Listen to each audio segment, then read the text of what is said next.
today is a very special day. Why is it today such a special day, Dominique? Well, because you're here, I'm here. No, I'm just playing. It's a special day because of that. But today we are finishing up the last day of the Make Delete Challenge. This is an experience that I put together for aspiring and existing financial professionals.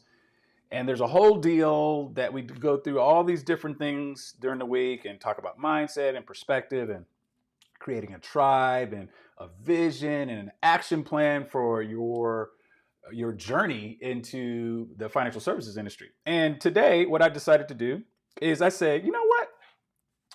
I'm going to stream the last day to the YouTube channel. That's what I'm gonna do. It's Friday the 13th. Things are supposed to be a little off kilter and wacky or whatever and weird. So that's what we're doing today. And that's the reason why I'm showing up in my beautiful mug at 10 a.m. On your channel, on your YouTube feed. So strap in. We got a whole 60 minutes of content prepared for you because I do this every month or so. And I already have what I want to talk about, which are going to be what I call the CHAMP skills, right? So CHAMP skills. These are what I feel the 5 most important skills for you to have as a financial professional. By far. If you want a job, if you're listening to me right now, just listen to me. Listen to me. I'm going to say this very clearly. If you're watching right now and you want a job in the financial services industry in the next 6 months, strap in. Because if you do these 5 things, if you learn these 5 skills and implement them, like I'm going to show you how to do in the next hour or so, then you will get hired. It is guaranteed. And here's the reason why I know. Because I took 10 episodes during a whole season of my podcast, and all I did is talk to RIA owners about these skills. It's already documented. You can go listen to the podcast, the old archives of it on iTunes. I talked about these skills. And I might not have named them champ skills, but after I had all those interviews, I came back and looked at this framework and I was like, this is what you need to do. This is what people say they want. So I'm going to walk through those today, and I'm going to show you how to implement them. I'm going to show you how to develop them. I'm going to do all the things. And I'm going to act like you've been with me the whole week in the challenge. This is going to be a little bit of a challenge to do that for the challenge, because if you haven't been with me, there's certain things that we talked about day 1, 2, 3, and 4 that you're going to miss out on. But I'm going to do my best to try to pull you in as an audience to feel like you've been here. Now, what I'm going to also tell you before we get started is just because you're getting 20% of the challenge doesn't mean that you don't need to get the other 80%. So definitely sign up for the next challenge, okay? So you can get the whole deal, okay? The whole deal is what's going to be pretty helpful for you, okay? Now, the other thing I'm going to say before we get started is at the end of this, at the end of today's teaching or training, however you want to kind of look at that, I typically make an offer to the people that have been in the challenge the entire week. And so you're going to be welcome to participate in that. If you're viewing right now, I'm going to put a link in the chat towards the end, and you can join me on Zoom to hear what the offer is. Okay, so that's all the preliminaries out the way. All right, good stuff. Everybody tracking with me? Thumbs up in the chat. Everybody's tracking. Okay, good stuff. Oh, by the way, just if you're joining in, feel free to say, hey, hi, Dom, I'm listening from.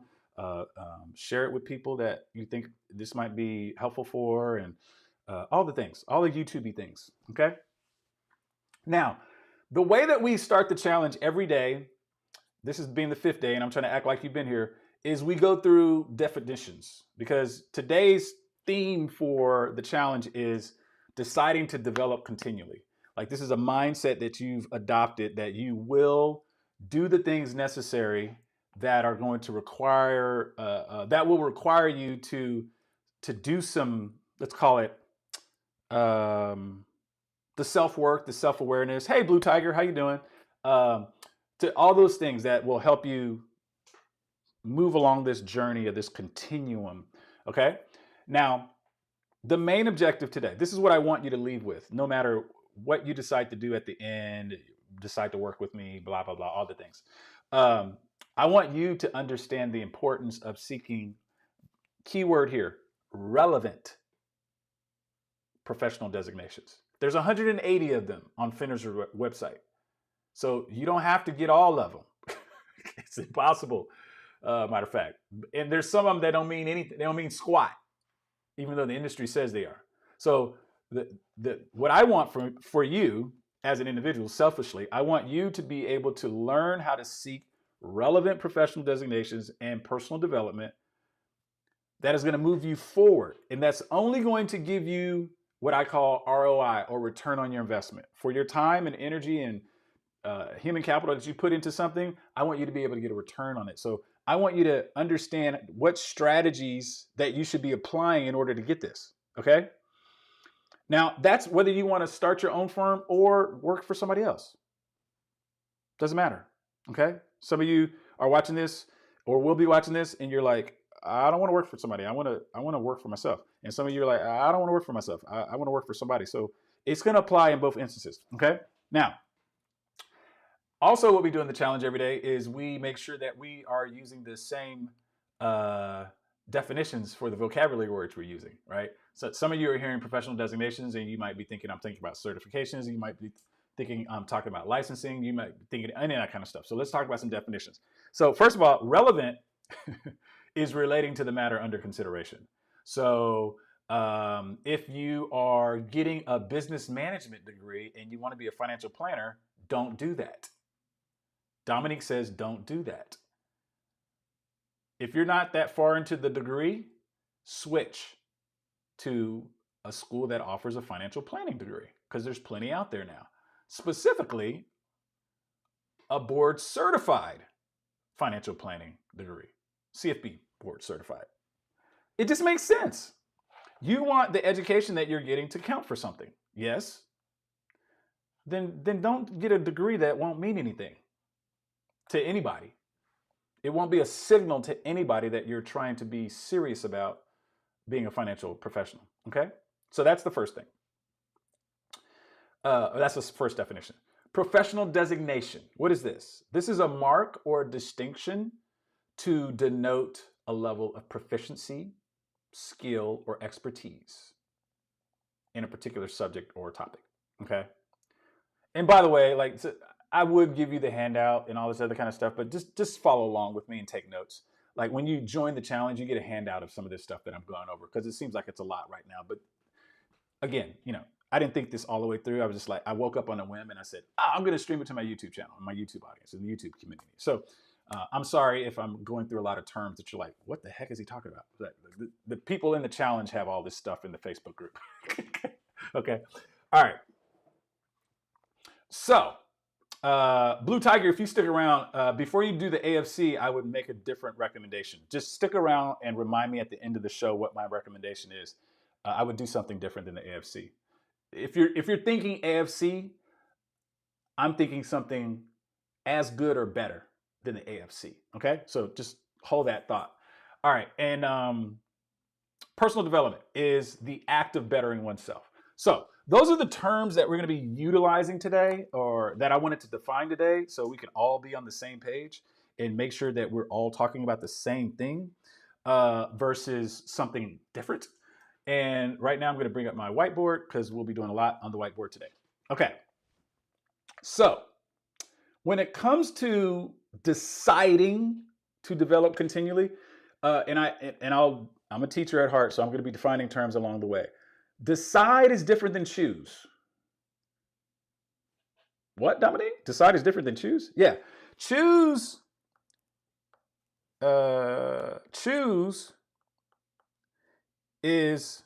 equals pick one. Pick one. Doesn't matter.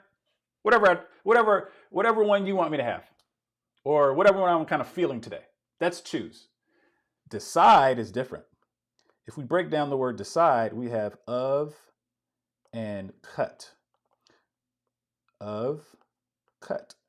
And so this means we're taking these 1, 2, 3, 4, 5 things, and we're picking one, we're deciding on one, and we're cutting off everything else that's not that thing. And we're moving towards that direction, which intimates focus, intimates discipline, intimates concentration, intimates a lot of different things.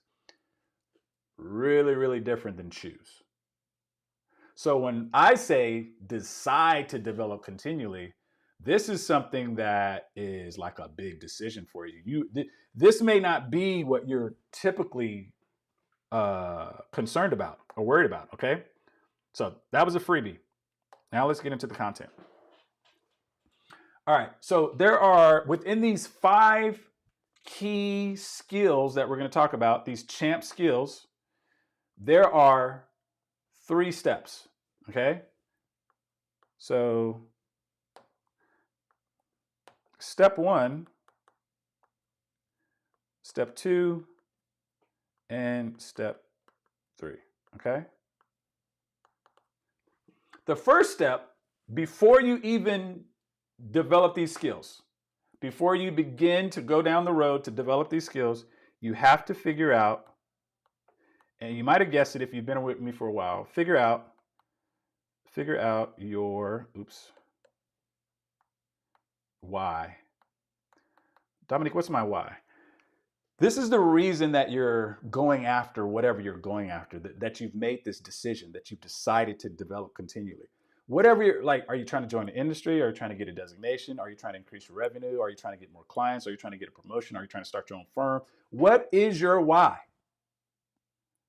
If you haven't established this yet, then pause, hard stop, stop. Do not go any further. Do not pass go. Do not collect the $200. Do not do any of that kind of stuff, because you have to understand your why first. There's a lot of reasons for this, and we talked about it this whole week during the challenge, but the number one reason is, how are you going to help somebody and tell your story with conviction if you don't even know the reason why you're in the industry? Or there's a shallow reason that you're in the industry, like, I just want to make more money. Okay, well, great. Everybody does. I just want to help people. Okay, great. Everybody does. What makes you different? What makes you say, like Dominique does, I believe that relatable, empathetic, attentive listening, or real financial advice has the ability to change family trees. I believe everybody deserves an opportunity to change their own family tree. Here's why I believe that. And then I tell my story. You need something like that. It doesn't have to be Dominique's. It doesn't have to be like mine, but it needs to be your own, and you need to be able to tell it with conviction. So, and there's another reason why this is important. When you figure out your why and you get your story, you're always going to know, and I'll just tell you this, confidence in going down this path comes with experience, not education. So if you formulate a story and a why, it'll keep you focused on what the goal is, not to get more letters behind your name and seem real smart in meetings and talk down to your clients, even though that might not be your intention, but that's what you end up doing because you got the wrong focus. It gets you thinking the right way about what you're trying to do and help people, and then you only do the things that will help people, like develop maybe more empathetic and soft skills versus more technical skills. Like these are next level concepts, probably things that the financial services industry doesn't really put out there or teach you, but I'm just telling you from experience as someone that has been doing this for a couple of decades, that this is what moves the needle with clients. This is what creates trust with clients. This is what makes clients want to work with you. And not only work with you, tell other people about their experience with you also. That's what we need to be doing. So the first step is we have to figure out our why. Now, we'll park a little bit here for the champ skills because this might take a little bit. All right. In these 5 skills, what you're going to be doing essentially is forming your skill stack. What is a skill stack, Dominique? Well, as a career changer or as an aspiring financial professional, it is likely that you have had experiences and different things that have been happening throughout your life that have shaped you to whoever you are. I told a story and have told the story about how I used to be in operations for a hedge fund, and I used that skill stack when I came to work for an RIA here in Dallas to help him move his entire book of business. That valuable skill stack that I used at the hedge fund, which had nothing to do with serving clients and doing front-facing, client-facing financial advice, was very useful and valuable to the RIA owner that hired me, that got me trust, helped build trust with that relationship, which then allowed him to train me into being a better financial advisor, front-facing skills for skills that I'm using now in my own firm. You see how that evolution happened though? So you need to learn how you stack your skills. And when I go over the champ skills, you're gonna see this. You're gonna need to learn how to stack your skills that help position you for an opportunity that will allow you to grow even further, because that's what happened with me. Take your skills, existing skills, shape them in a way that positions you for an opportunity, and then an opportunity allows the setup for you to grow further later. That's the hack. That's the cheat code right there. But Dom, I don't know how to do that. Okay, I'm going to show you. All right. Also, what I'm going to do real quick is I'm going to, nope, I can't do that. Sorry, never mind. Scratch that thought. I'm going to keep on going. I just lost my screens. Give me a second here. All right. You guys still tracking with me on YouTube? Good stuff? All right. Okay, let's talk about the first one. C. C is for what, Dominique? C in CHAMP is for your capacity for learning is endless. So C is for capacity. Now, when I say your capacity for learning is endless, I mean that when an RIA owner is going to consider hiring you as an aspiring financial professional, career changer, whatever you want to call yourself, you have, let's call it 0 to 3 years industry experience, which makes you relatively invaluable relative to somebody that has more experience, okay? More than 3 years, okay? So that person is probably licensed in the whole nine and all kind of things. And I don't want you to compare and get caught up in that more than I want you to listen to what I'm about to say. When the firm owner is hiring you, this is what they're thinking, okay? And it's helpful for you to understand what they're thinking so you won't be offended, and so you can actually shape your skill stack into what is going to be valuable for them so that you have an opportunity to work with them. And what they're thinking is, man, I'm about to hire, let's say, Blue Tiger. I'm about to hire Blue Tiger, and I'm going to have to pay them a salary. I'm going to have to pay them benefits. And I'm not going to get really anything in return right now. Matter of fact, I'm going to have to take somebody, maybe even myself, off of the tasks that they are doing right now that make them productive and revenue positive for the firm and train Blue Tiger. That's what's going through their mind, just so you know. And they're going, that's going to last for 12 to 18 months. Oh man, that's a big risk. Do I want to take that risk? Let me see again. What are their skills that they said they can do? Oh man, they got all these little, they got all these things on their resume that don't really mean anything to me. And the problem that I'm having right now in my firm, and the whole reason I'm even looking for somebody to help me and thinking about hiring, is because we're having this specific problem. That's what they're going through in their mind right now. And so do you see how your resume, your LinkedIn profile, all the things may not necessarily get you in the door for the opportunity? Really, in my particular case, it was somebody that vouched for me, that knew the type of person I was and the type of work I did, that got me the opportunity to get me in the door. My resume was kind of like a, also ran type of deal. Oh, good to have. But, and where's this going, Dominique, with the whole capacity for learning is endless? Well, you need to demonstrate to that firm owner that whatever it takes to bring value to your firm, whatever I need to learn, whatever I need to soak up, I'm willing to do. That's what you need to do. That's what you need to demonstrate. And that is going to be something that is far better than anything that you can put on your resume, unless you put, I got, 50 clients right now and 15 million AUM that I can add to your firm.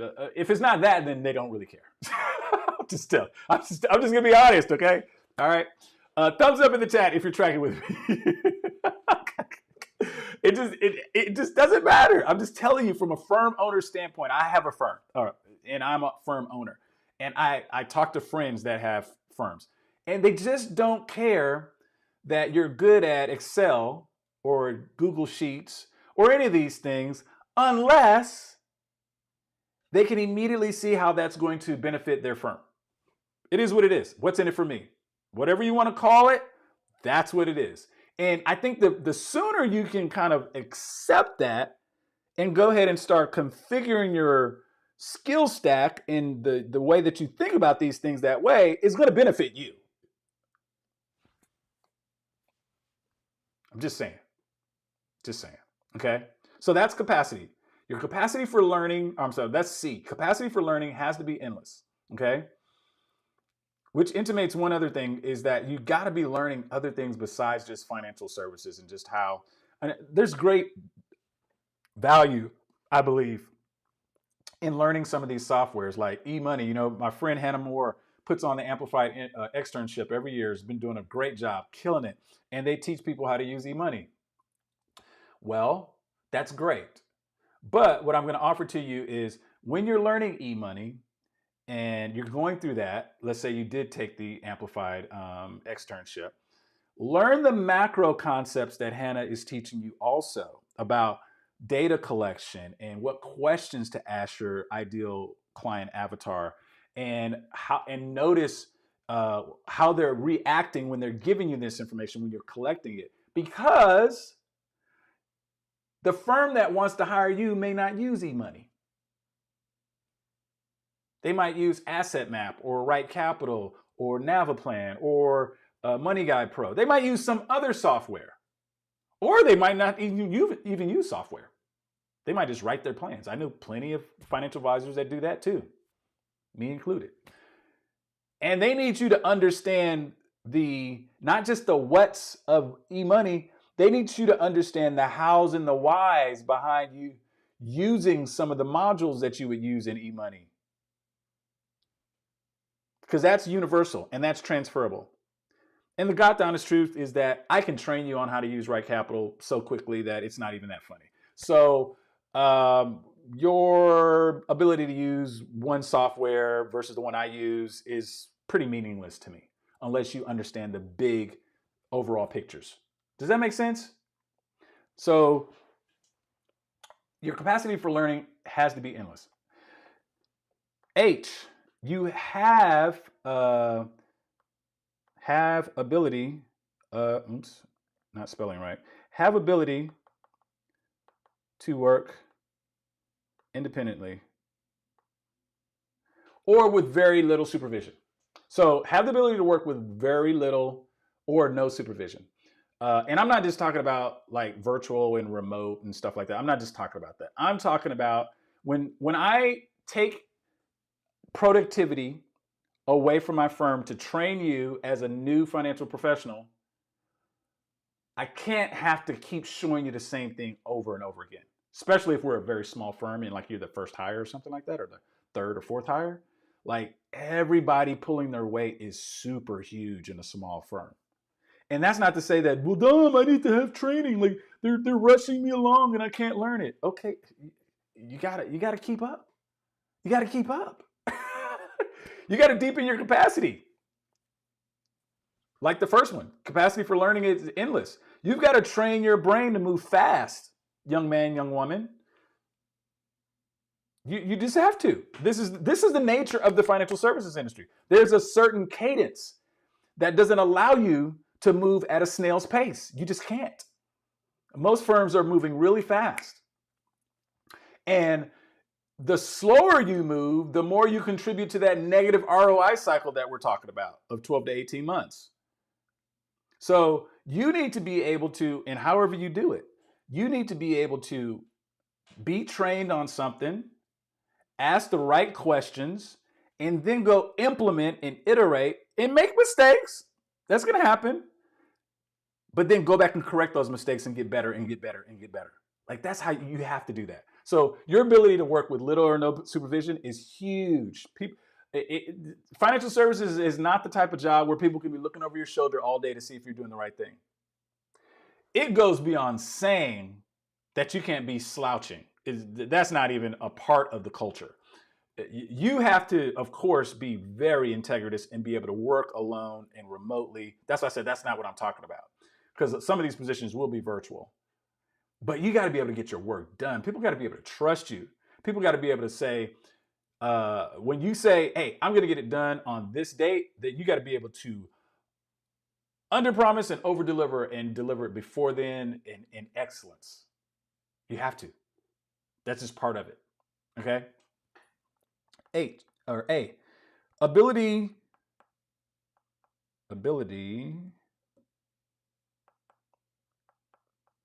to work in a team or collaborate. Now, this makes it harder.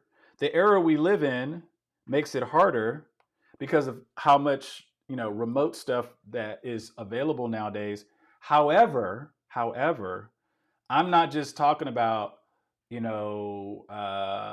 hey, being able to contribute and show up at the team meeting. I'm not just talking about that. I'm also talking about making the team better, right? The analogy I'm going to use right here is any like really great basketball player, like let's say like a Michael Jordan. I grew up in the era of Michael Jordan, his airness.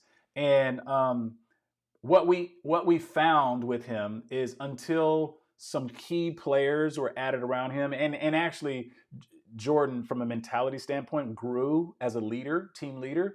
He was not making people better. He would score his 40 or 60 points in a game, and the team would still lose. Like, you don't need to be a success in a vacuum.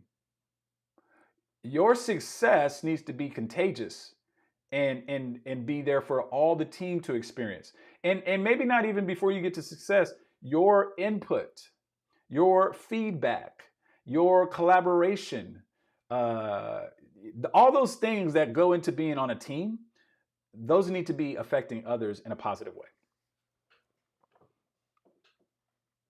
You need to be able to read a room. That's part of team and part of collaborating.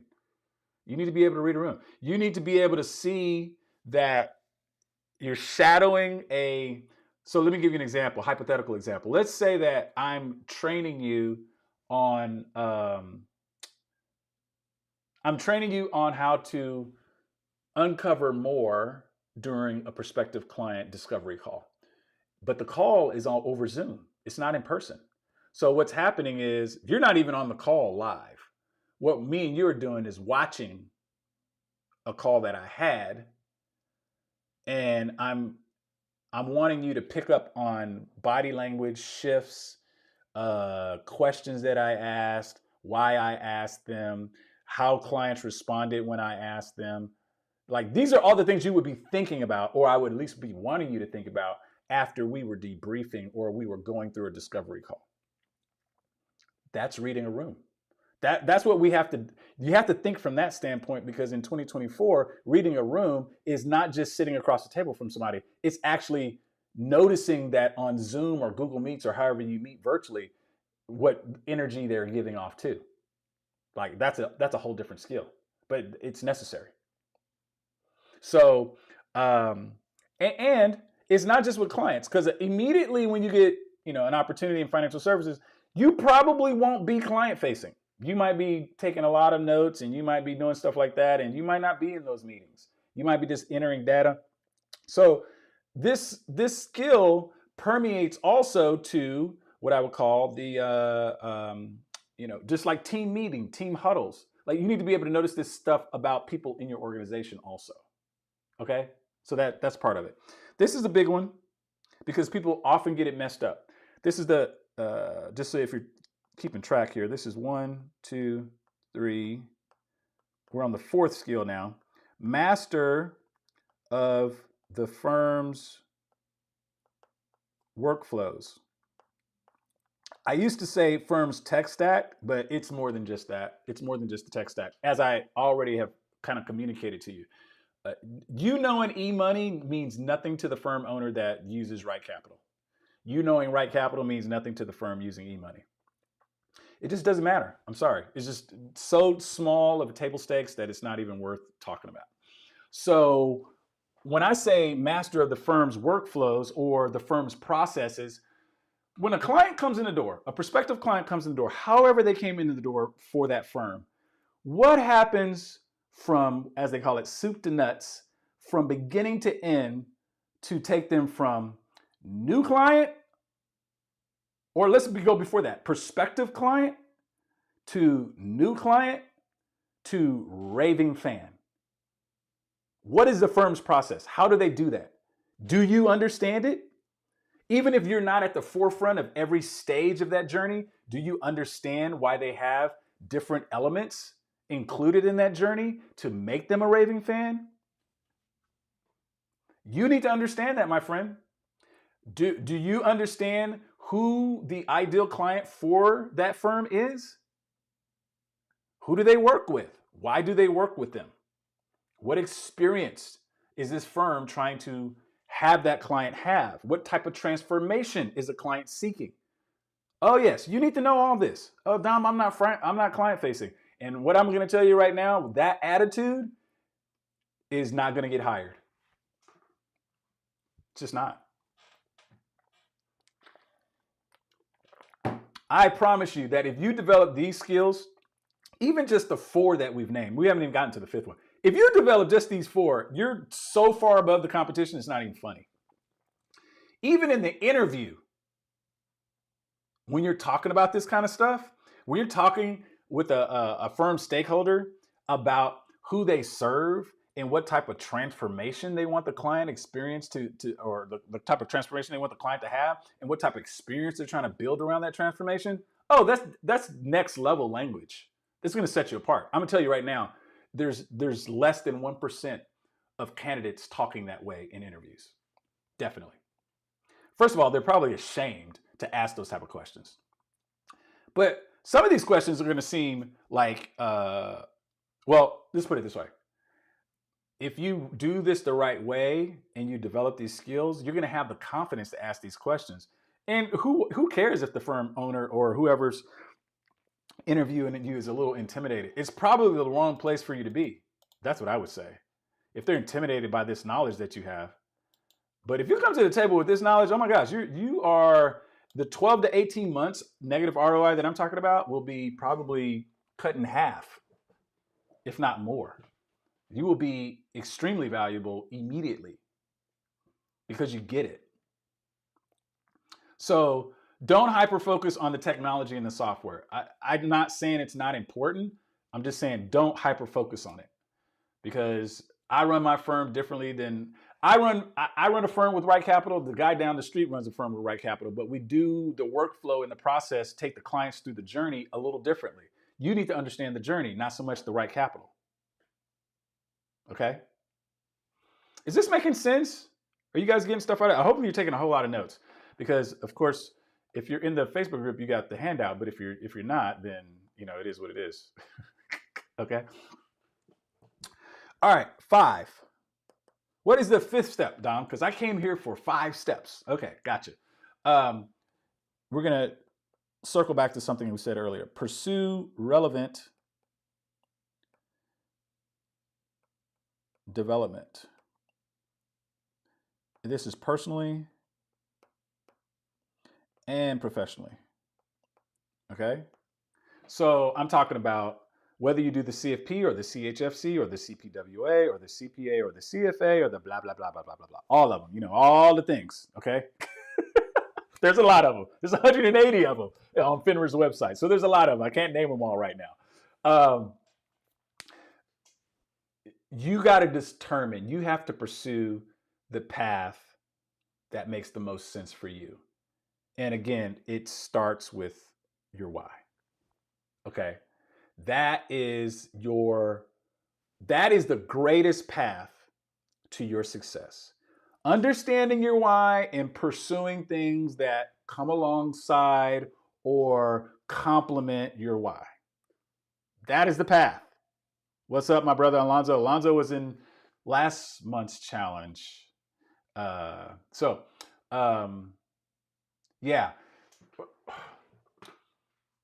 Here's the problem that a lot of aspiring financial professionals, and I'm taking just a slight U-turn here. You know, a thought came in my mind as I'm thinking about this. That's why every challenge is always different. But this is what I'm going to say. People trying to get into the industry and become a financial professional have the wrong idea about what the job is. That's the problem. I've thought about this a lot, and it's what I'm going to call it is just ignorance. It's an absence of the truth, which is the definition of ignorance. Absence of the truth. You would think that the industry that you're trying to get into would be showing you how to get in. It's not. And if you just look at the picture it paints, you will be confused. Just one way to say it. You will be confused. Because here's the job. I'm just going to tell you the job. The job that is getting you, or the job that these 5 skills will get you, is the following. You ready for this definition? Listen closely. If I'm showing you guys these steps in figuring out your why, forming your skill stack, and specifically when we double click on the skill stack, what that skill stack looks like, capacity for learning is endless. You have the ability to work with little nor supervision. You have the ability to collaborate. You are a master of the firm's workflows and processes, and you're pursuing relevant designations, whether professionally or personally or whatever. The reason why you're developing those 5 skills is for this job.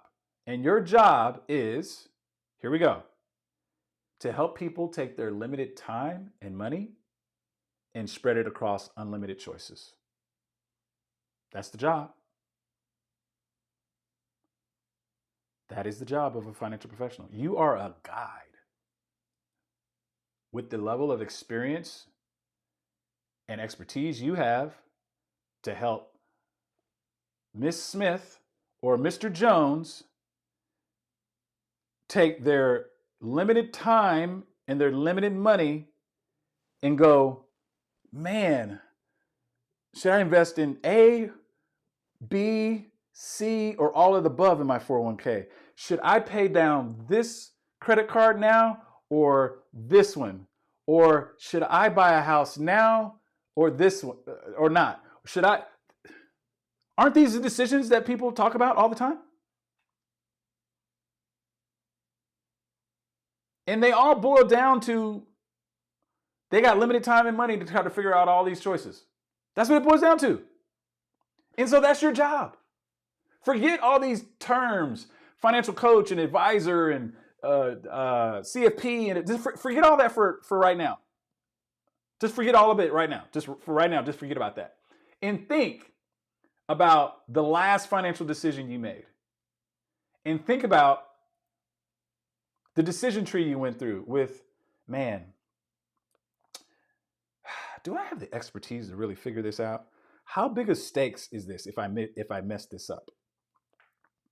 Like what's the cost of me messing this up? The opportunity cost of me messing this up? Man, I need more information about this. Okay, let me go Google it. Maybe that's what you did. But man, what if you had a guy or a gal that you could just call up and be like, hey, Alonzo, yeah, man, this is what I was thinking. I have whatever you have. I'm telling you, that's what people want. They want to be able to call you up and say, I'm thinking about taking this job. Here are the benefits plans on this one. Here's what I'm getting now. It's more money on this one, but on this one. Help me. That's the job, guys.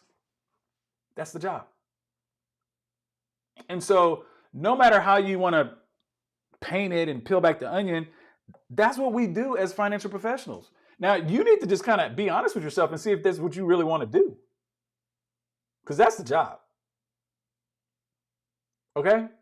Now, I'm going to give you a couple of bonuses here. So those are the 5 skills that will get you hired in the next 6 months. No doubt. If you develop these things, if you spend time developing these, then you will no doubt be so far ahead of the competition of people that are just trying to go work at Merrill and Edward Jones and all the names. Nothing wrong with these places to work, but they're going in with the wrong training and the wrong idea in most instances. So what I'm going to offer to you is if you develop these skills, you're going to be way more marketable than your peers.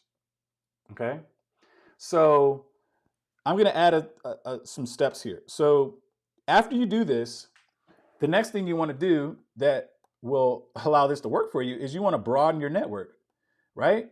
Clean up your LinkedIn profile. Create a new one if you need to.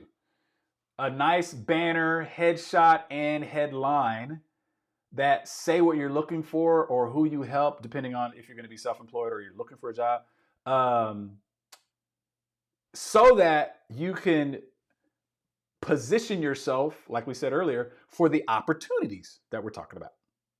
Okay, that's huge. If you do all this work but nobody can see you, it's kind of what was it for, right? Do the work and then get visible. It doesn't have to be LinkedIn. Why do I name LinkedIn? Well, it's more professional than Instagram and Facebook. It just is. A lot of people that hire for this type of work hang out there. I mean, tons of reasons. I'm just not really good on those social platforms. Okay, if you keep on making those excuses, just check out. Just pull the ripcord now and check out. Just leave. Just don't even try. Because believe me, there is someone in 2024 that is willing to do the work and will run circles around you. So every time you come up for an excuse, just be like, man, there's somebody else. I used to love listening to Kobe Bryant talk, and he was just so staunch on his level of discipline and be like, I already know I work harder than 99.9999999% of people. And this is the reason why my life looks the way it does. This is the reason that I get the opportunities as I get, because I work harder than anyone else. So all I'm saying is if you keep on, if every time I say something, you have an excuse that you either audibly say or say in your mind, then you're defeating yourself already. You're defeating yourself already. There's nothing that I can say that will be a perfect scenario. You just got to work through it. Okay? And then last but not least, step 4 is to rinse and repeat the process. Rinse and repeat. So what you're looking for is the following. When you rinse and repeat, what you're going to inevitably do is develop your zone of genius. Okay? And your zone of genius is where your passion meets your proficiency. Right there in the crosshairs is where your passion, what you like to do or love to do, and what you're really good at.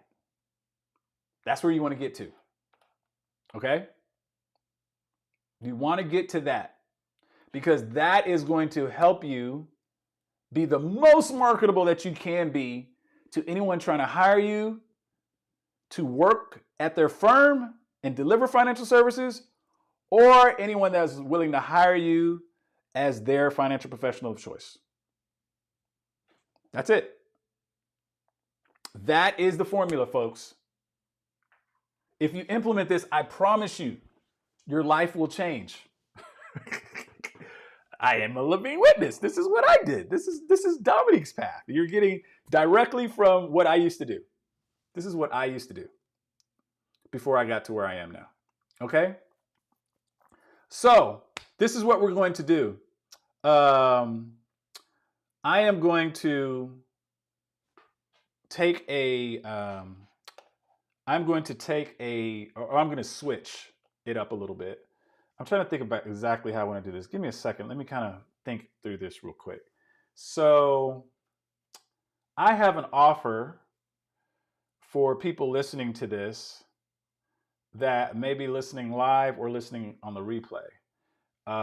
If you're listening live now, this is what I'm going to do. Okay, so I'm going to end this a little earlier than what I thought because I can. and it's Friday. Okay, so this is how we're going to do this. If you're in the audience right now and you are wanting to develop the skills that I talked about in what I would say in a organized step-by-step fashion so that you could change your prospects for getting new clients and specifically getting a new job in financial services or finding a job in financial services. Let's call it in the next 6 months. Type of one in the chat. Okay. So that's what I'll just say it here. You want a job in FinServ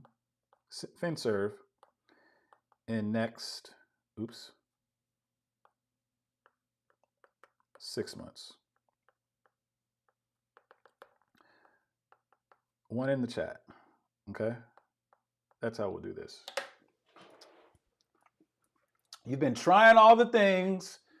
You've been going on the interviews. What else? You've been getting recruited. Recruited.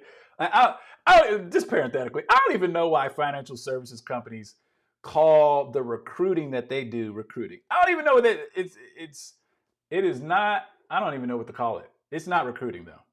It's just not. It is nowhere near it. It is so bait and switch. It ain't even funny. If that's you, then I'm going to make you probably the most no-brainer offer of the year. Okay, and that's going to be okay,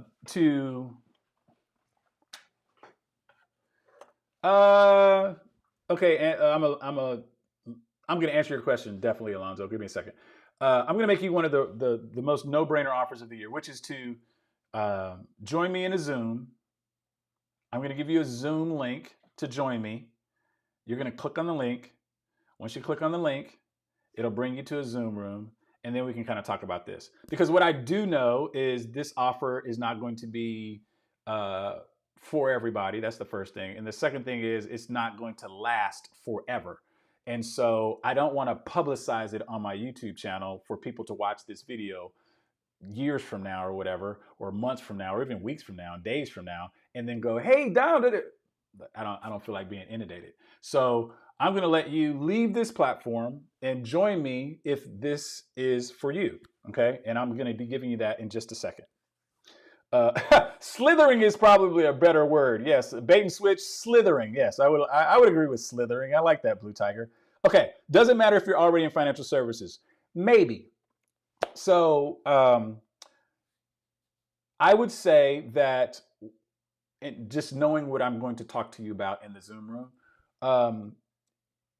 you need to be willing to go through, a process to see if you should be on your own or if you should be connected with a firm. And look, there's different phases. I've been in the industry for 25 years, and I've only been working for myself for the last 8. So for 17 years, I was collecting a paycheck from somebody in some way, shape, or form. And so that's okay. And what I'm going to offer to some people is that sometimes when you've been doing it on your own, it seems like you should continue to do it on your own. And the answer to that is probably no, you shouldn't. You might need to go into an environment like I did for 6 years. It was kind of like my, Saul of Tarsus moment where I learned on the backside of the desert, if you will, my Moses wilderness, whatever you want to kind of call it. That's what I did. And I learned so much that I still use today. And sometimes you need to do that. And all I'm saying is, if you submit to that process, it usually sets you up for something different. So that's kind of a long way of answering your question, Alonzo, but I hope it's helpful. So again, I'm going to make this appeal one more time. If you want a job in financial services in the next 6 months, like you're serious, not, like you're serious about making the leap. And I'm gonna say something else to kind of qualify this. At all cost, because I can guarantee you won't be able to stay in your comfort zone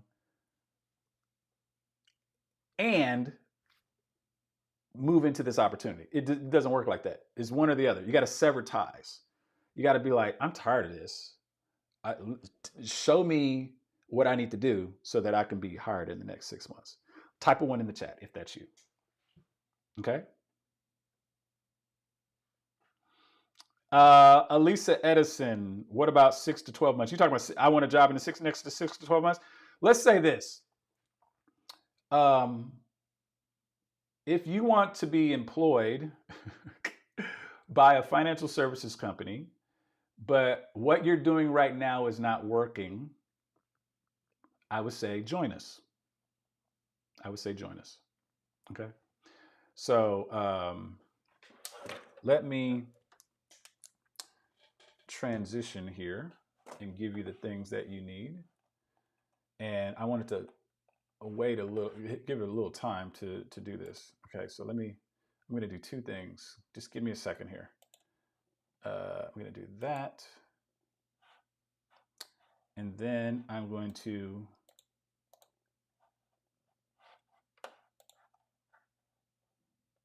bring up the Zoom meeting. I will already be there, probably, waiting for you. And I'll just have to remember to take this down when I transition. All right. I am copy and pasting the link into the chat right now. So just copy that whole thing, paste it. You should be able to join the Zoom room. Okay. And I will wait for you because I think I'm still streaming live. I should be still streaming live, but I'm about to stop. All right. You got just a little bit to make a decision here. Join me in the type. If you type 1 in the chat, looks like Florida Boy, Alonzo, Blue Tiger, Elisa Edison. I don't know if I'm pronouncing your name correctly. I don't see your number 1 in the chat, but if you want to join us, there's the link.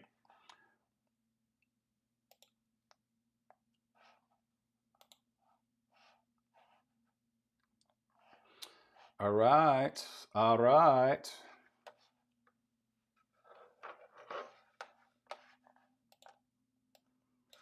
Give everybody a couple more minutes while I am myself getting ready for this. Facebook group people, I'm going to also give you the same opportunity. Oops.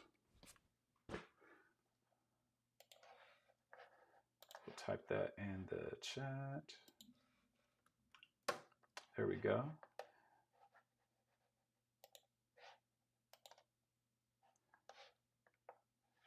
I see a couple of you in the waiting room.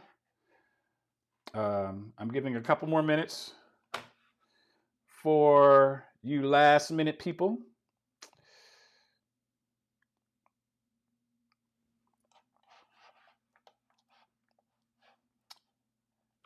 All right. So if you're just joining me on YouTube, what we're about to do is we're about to transition, and I'm going to do. I'm going to talk to some people that are wanting to make the leap into the financial services industry in the next 6 months or so the right way, because there's a wrong way to do it.